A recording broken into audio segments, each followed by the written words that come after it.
পূর্বপদ যদি পরপদ হতে পারে, পূর্বপদ যদি পরপদ হওয়া সম্ভব হয় তাহলে সেটা হবে উপমান। আর পূর্বপদ যদি পরপদ হতে না পারে, অর্থাৎ এটা হওয়া অসম্ভব হয়, তাহলে সেটা হবে উপমিত। আসুন কয়েকটা উদাহরণের মাধ্যমে বিষয়টা জেনে নিই।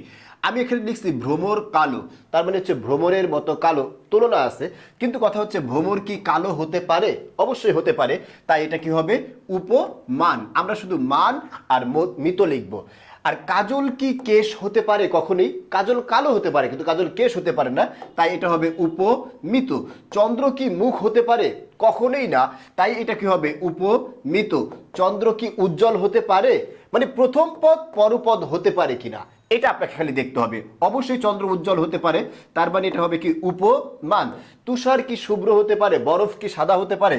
অবশ্যই হতে পারে, তার মানে এটা হচ্ছে কি? উপমান। নিম কি তিতা হতে পারে? অবশ্যই নিম তিতা হতে পারে, তার মানে এটা কি? উপমান। পদ্ম কি লোচন, মানে লোচন মানে চোখ, চোখ কি কখনো পদ্ম হতে পারে?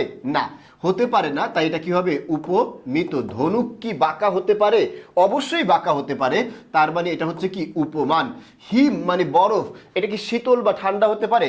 অবশ্যই পারে, তাই এটা কি হবে? উপমান। পুরুষ কি কখনো সিংহ হতে পারে? না, তাই এটা হবে কি? উপমিত।